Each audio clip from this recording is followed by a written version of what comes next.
नमस्कार, आप देख रहे हैं एम न्यूज 24/7 और मैं हूं आपके साथ नीलोफर अंसारी।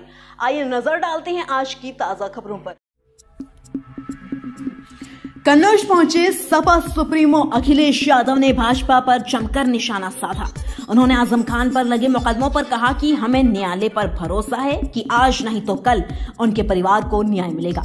उनके खिलाफ बड़ी साजिशें हुई हैं, जिसके कारण उन्हें इस सजा का सामना करना पड़ा है। बीजेपी के लोगों का खुद का कहना है कि उन्हें मुसलमान होने के कारण इस तरह की सजा फेस करनी पड़ रही है। भाजपा के परिवारवाद पर निशाना साधते हुए उन्होंने कहा कि भाजपा में परिवारवाद की लिस्ट बहुत लंबी है। मुख्यमंत्री योगी खुद परिवारवाद की वजह से आज सीएम हैं। उन्हें परिवारवाद का दोहरा लाभ मिला। इंडिया गठबंधन पर अखिलेश यादव ने गेंद कांग्रेस के पाले में फेंकी है। उन्होंने कहा कि कांग्रेस कमेटी करना है कि क्या करना है।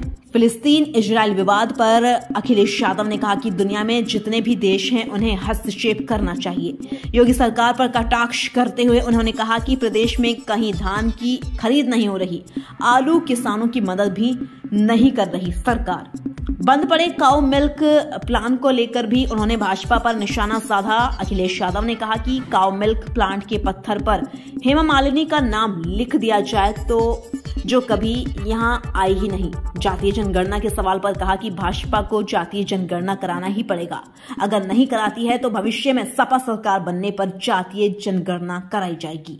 कन्नौज से चुनाव लड़ने के सवाल पर अखिलेश यादव ने एक बार फिर मोहर लगाई है।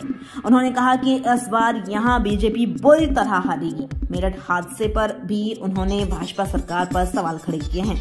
सपा सुप्रीमो आज कन्नौज के नसरापुर स्थित दिवंगत पूर्व विधायक की तहरीर में आए थे। समर्थन किया किसने? अनुप्रिया पटेल ने। देखिए बीजेपी में, देखिए मुझे किसी से नहीं कहना, नेताजी आज हमारे बीच में नहीं है। शरद यादव जी हमारे बीच में नहीं है। लालू प्रसाद यादव जी वो आज हैं, नेता हैं और देश के दक्षिण भारत के नेता। समाजवादियों की सबसे पुरानी मांग रही है जातीय जनगणना हो और जातीय जनगणना के पक्ष में समाज है, देश है। बीजेपी को अंतोगतवा ये जातीय जनगणना करानी होगी। अगर ये नहीं कराएंगे तो जब समाजवादी लोग आएंगे, समाजवादियों को मौका मिलेगा, जातीय जनगणना होगी। मैंने कहा कांग्रेस को तय करना है। ईरान ने इजराइल को धमकी दी है कि अगर आप इसमें नहीं रोके तो सारे मुस्लिम देश। देखिए जान नहीं जानी चाहिए और देश के जितने भी दुनिया के जो दूसरे देश हैं उनको हस्तक्षेप करना चाहिए कि इस तरह की लड़ाई ना हो कहीं भी दुनिया में। और एक आध जगह नहीं, दुनिया में जगह जगह इस तरह के मामले उठे हैं, युद्ध तो चल रहे हैं। तो युद्ध जब चल रहा होता है तो कहीं ना कहीं किसी की जान जा रही होती है। तो दुनिया के तमाम वो देश आगे आए आज के समय में, और जहां कहीं भी इस तरह के युद्ध हो रहे हैं उनको रोका जाए और कोई रास्ता निकाला जाए। जो बड़े बड़े सवाल हैं, जो वर्षों से विवाद है, उनका हल ढूंढना चाहिए। वर्ल्ड लेवल पे एक संस्था है जिसने एक सर्वे कराया है, उसको भारत को दिखाया है कि पाकिस्तान से भी ज्यादा भुखमरी की तरफ होता है। तो कोई नई बात थोड़ी है, बहुत सी चीजों में भारत पीछे है। ये कोई नई चीज नहीं है कि भारत कहाँ खड़ा है। प्रेस की आजादी में भारत कहाँ खड़ा है? कहो बांग्लादेश से पीछे हो? तो ये कोई बात हुई? आप बहुत पीछे हैं हर मामले में, गरीबी में, भुखमरी में, बेरोजगारी में।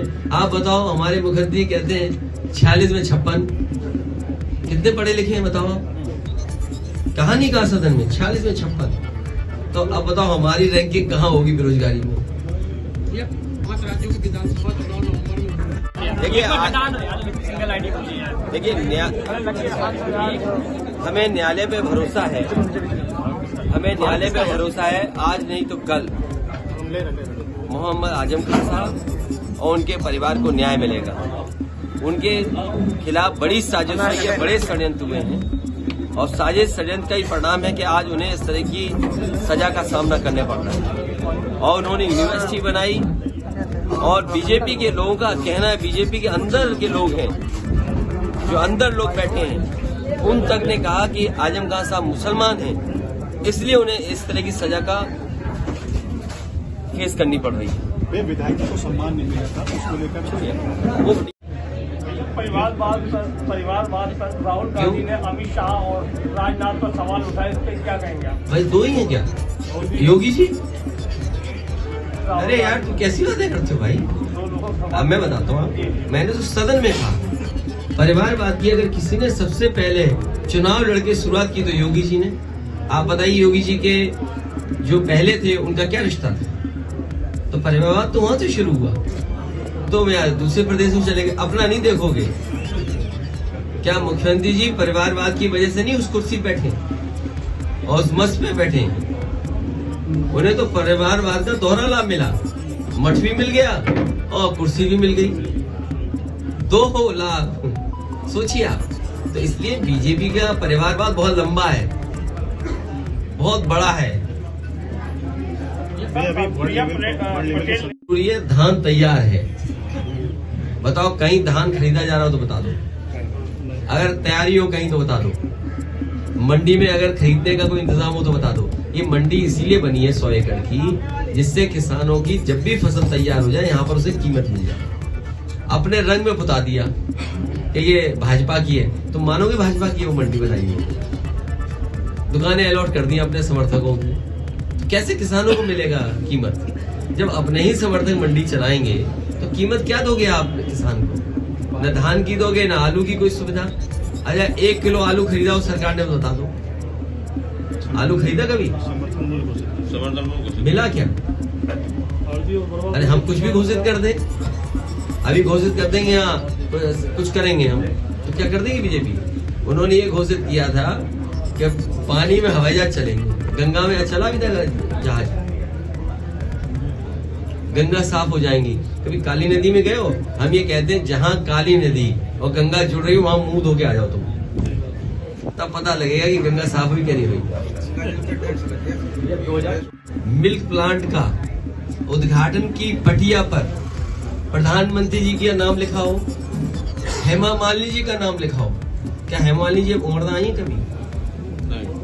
बताओ आप। करने के लिए गए तो रोका भी गया था। रोके नहीं, पिट सकते थे वो तो बच गए तुम। आप अगर बता के जाओ तो हो सकता हमला हो जाए तुम पर।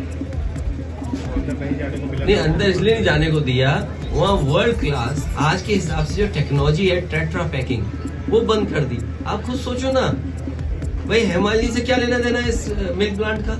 आप बताओ ना, सोचो आप।